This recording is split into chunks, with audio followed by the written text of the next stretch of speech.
Quel est le lien entre scoutisme et EDC? Vaste question à laquelle on va essayer de répondre en un quart d'heure avec mes invités. Je commence par me tourner vers le premier, Mathieu Gommet. Bonjour. Bonjour. Vous êtes animateur de secteur des EDC, entrepreneurs et dirigeants chrétiens ici en Sarthe. Vous êtes également directeur général délégué chez Fouchier. Vous intervenez régulièrement sur notre radio.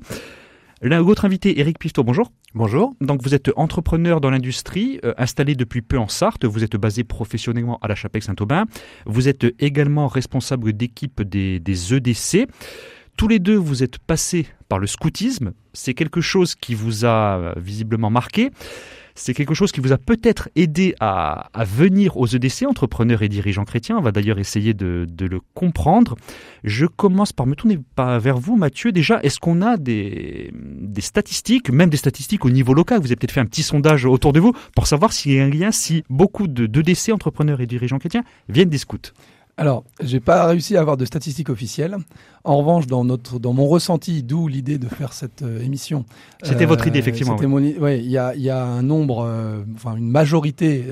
Écrasante majorité. Des personnes qui sont aux entrepreneurs dirigeants chrétiens qui ont été scouts dans leur jeunesse, ou ont eu des responsabilités en tant qu'adultes dans les mouvements.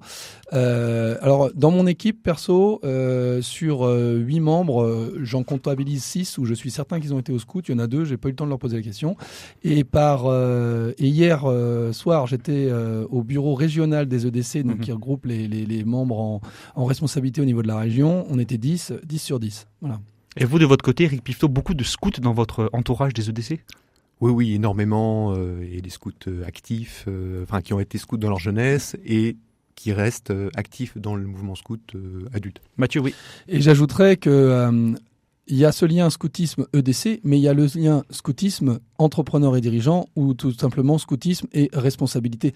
Quand on regarde des dirigeants, des présidents d'associations, etc., on retrouve une proportion importante de gens qui sont passés par les mouvements de scoutisme lorsqu'ils étaient jeunes. D'ailleurs, les réseaux sociaux représentent ce qu'ils représentent, mais on reconnaîtra que c'est quelque chose que l'on peut souvent voir mettre en avant sur un réseau tel que LinkedIn. En bas, on va avoir, on a souvent un parti professionnel, partie formation, et après, dans les hobbies ou autres, on a souvent ancien chef scout, chef d'unité ou autre. C'est vrai que c'est quelque chose, encore une fois, j'ai pas de stats, donc c'est un peu au doigt mouillé, mais c'est quelque chose qui revient souvent. Éric Pifto, je me tourne vers vous. On a, j'espère ne pas manquer de respect aux autres mouvements, mais on a grosso modo 3 grandes tendances qui représentent la grosse majorité des mouvements scouts: les unitaires de France, et ce fameux SUF, les scouts de France, les scouts d'Europe. Vous étiez en quelques mots chez les scouts d'Europe. Vous êtes toujours d'ailleurs. Non, j'étais chez les scouts d'Europe jeune, puisque j'étais... Votre parcours à peu près pour Alors, scouts d'Europe entre 12 et 23 ans, d'abord dans une troupe de scouts de France, en tant que jeune et après en tant que chef. Ça vous a pris quoi vraiment ce passage chez les scouts d'Europe? On peut dire que ça m'a façonné en tant qu'homme. Surtout à l'adolescence, c'est un âge où on se À l'adolescence, la construction de ce qu'on appelle la patrouille pour les garçons chez les scouts d'Europe, qui regroupe des jeunes qui commencent à 11-12 ans jusqu'à des chefs de patrouille qui ont 16-17 ans.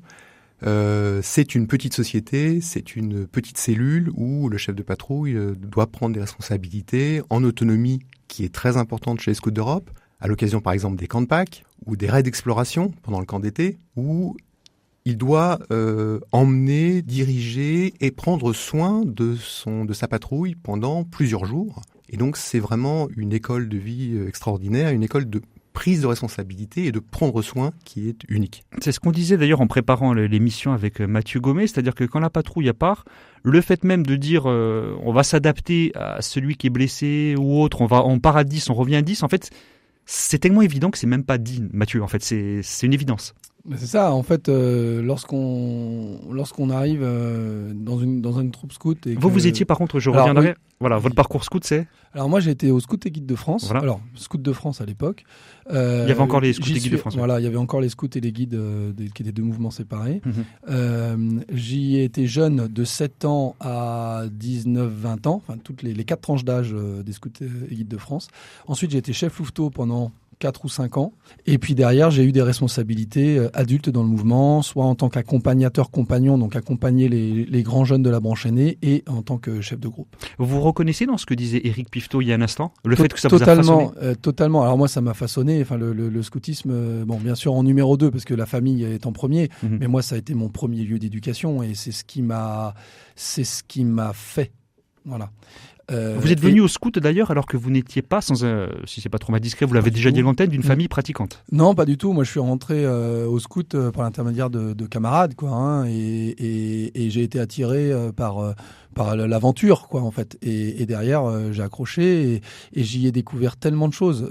Dieu, bien sûr, mais le sujet là, c'est plus le management et l'esprit de responsabilité, mais l'esprit de camaraderie, l'esprit d'équipe, l'esprit d'entreprendre et surtout le goût de la responsabilité. Éric Pifteau, aujourd'hui, vous êtes donc entrepreneur. Ce que vous avez appris chez les scouts en termes de valeurs surtout, parce que c'est vraiment sur ça qu'on va axer l'émission, en quoi ça vous aide au quotidien en tant qu'entrepreneur? Vous avez sans doute beaucoup d'employés. Alors aujourd'hui, en Sarthe, j'ai une petite équipe. C'est-à-dire une TPE, nous sommes 4. Par contre, dans mon parcours professionnel, j'ai géré des équipes très importantes. Vous étiez en Charente avant? Puisqu'en Charente, effectivement, je dirigeais une entreprise qui avait à peu près 400 salariés, un groupe de 400 personnes. Ce que le scoutisme m'a appris, c'est que un manager, un directeur, un patron, il doit entraîner. Il doit montrer l'exemple. Il doit montrer l'exemple et il doit prendre soin aussi de ses salariés. Et c'est uniquement en étant un exemple et en faisant adhérer à un projet que finalement l'entreprise progresse et qu'on est un bon manager. Et ça vient effectivement, ça prend ses racines dans l'expérience scout que j'ai vécue et donc que je décrivais un petit peu tout à l'heure du chef de patrouille, du chef de troupe qui doit prendre soin de ses salariés, les faire adhérer et être un exemple. En fait, en quoi, Éric, le fait d'avoir été scout, le fait d'avoir dirigé des équipes, d'avoir fait des bivouacs, des camps, en quoi ça vous a aidé à comprendre qu'en fait, le dirigeant, l'entrepreneur, sa légitimité, elle n'est pas sur sa fiche de paye, sa légitimité, si j'ai bien compris ce que vous disiez il y a un court instant, elle vient du fait qu'il montre l'exemple. C'est ça? Alors je ne sais pas, je pense que j'aurais été attiré par des responsabilités donc dans l'industrie, puisque je fais ma carrière dans l'industrie, de toute façon.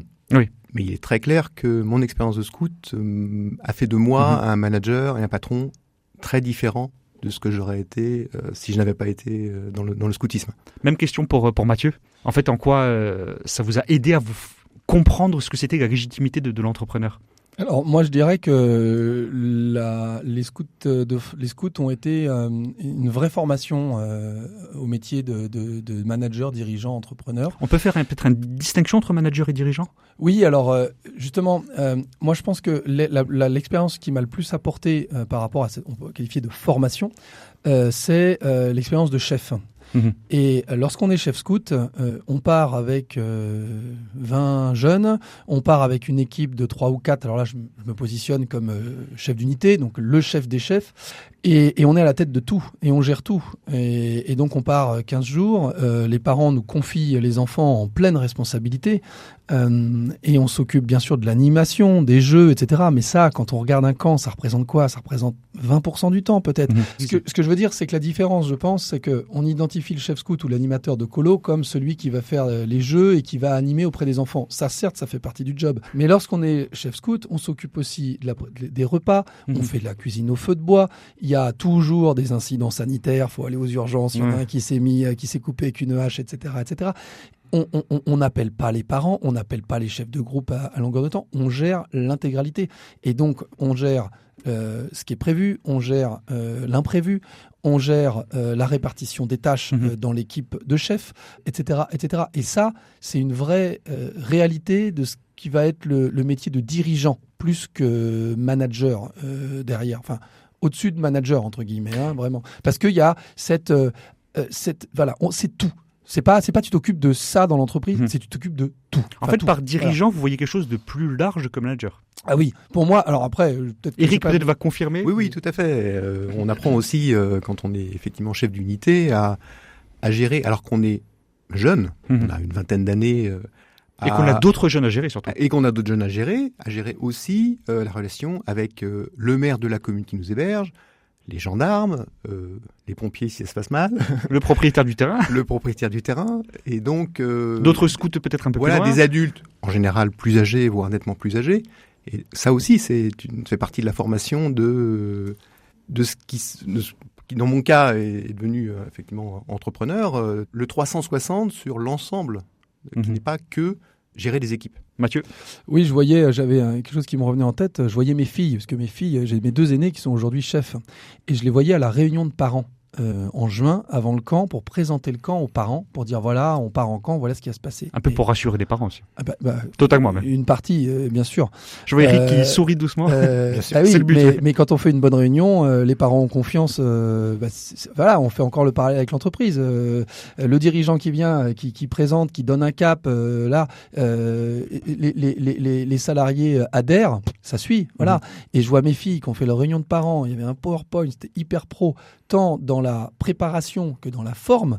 Bang, bang, bang. Mais quand je les ai vues, je me dis, mais elles sont totalement armées pour aller faire la même chose demain dans une entreprise ou une administration, quoi. Voilà. Et avant cela, dans une école de commerce, par exemple. Bien entendu. Oui. Mais après, c'est pas que ça. Enfin, on va pas non plus restreindre à faire un raccourci, je dirais, scout. EDC, école de commerce, c'est des qualités, Eric, qu'on peut retrouver dans tous les secteurs, même si on est employé d'ailleurs, pas forcément dirigeant. Parce qu'aujourd'hui, l'employé est appelé à être responsabilisé. Tout à fait. Donc le scout, ça apprend pour tout en fait. Un des grands principes de la pensée sociale chrétienne qui est important pour les EDC, puisqu'on essaie de vivre les 6 piliers de la pensée sociale chrétienne, c'est la subsidiarité. C'est ça, oui. La bonne personne qui prend la bonne décision. Exactement, au bon niveau. Et donc c'est aussi responsabiliser tous les salariés que l'on a à leur niveau pour qu'ils puissent gérer leurs petits services, leur atelier, leur flotte de véhicules. Enfin voilà, donc ce n'est pas applicable qu'aux dirigeants, loin de là. Mathieu? Et moi je pense que plus que tout, le scoutisme a transmis le goût de la responsabilité. C'est-à-dire que... C'est pas une contrainte. Non, on le sait tous, on est tous différents. Et un dirigeant, c'est quelqu'un qui a le goût de porter la responsabilité. Et il y a un truc qui se passe bien, qui se passe pas bien, vers qui les yeux se retournent. Je veux dire, quand vous êtes un groupe de 10 dans l'entreprise et que d'un seul coup il y a un imprévu qui tombe, vers qui tous les yeux se tournent? Vers le chef, vers le dirigeant. Qu'est-ce qu'on fait? Vers où on va et tout. Et ça, moi je l'ai vécu au scout dès l'enfance. Et ça m'a donné le goût. J'ai aimé la responsabilité, j'ai aimé m'occuper des autres, prendre soin, comme disait Eric. Et je pense que derrière, naturellement, je suis venu à des fonctions de management et de direction dans la continuité, ça. Mais c'est vraiment ce goût de la responsabilité que ça m'a transmis. Il nous reste seulement 1 minute. Je me tourne vers vous, Eric. Justement, je vais rebondir sur ce que disait Mathieu Gommet. Aujourd'hui, ça se vérifie de plus en plus. Encore une fois, je n'ai pas de stats sous les mains, mais il y a une crise du manager avec beaucoup de jeunes personnes qui refusent, ou tout du moins sont un petit peu, on va dire, allergiques aux responsabilités. C'est quelque chose d'assez sociétal. En quoi le fait d'avoir été ou d'être scout, ça peut aider à y remédier à cette crise? Pareil, le goût de la responsabilité? Alors, je ne sais pas si parmi ceux qui ont été scouts... Je parle en général, je ne parle pas chez les scouts. Il y a une telle crise. Pour moi, il n'y a pas de crise de la responsabilité, de la prise de responsabilité. Il y a une crise de la façon de prendre des responsabilités. Et effectivement, je pense que les plus jeunes générations sont clairement allergiques, ce qu'on appellerait vulgairement le petit chef, qui est effectivement le chef qui n'a pas compris. La verticalité aussi. Voilà, qui est dans la verticalité, qui est... vous avez vu, il y a les épaulettes, c'est moi le chef, regardez l'organigramme, donc vous obéissez. Et c'est justement là où le scoutisme peut apprendre à être un patron, un manager, un chef différent. Et pour ça, je pense qu'il n'y a pas de crise. C'est une crise de la conception du chef avec du petit chef. On va finir sur ça. Il y a une crise donc, du petit chef. Le scoutisme, on espère que ça va aider à y remédier, vraiment à apprendre aux jeunes et moins jeunes à se responsabiliser. Merci Mathieu Gommet et Eric Piflot. Vous êtes tous les deux équipiers et animateurs pour Mathieu Gommet des EDC ici en Sarthe. Un mag écho à retrouver en podcast sur rcf.fr. Merci. Merci. Merci.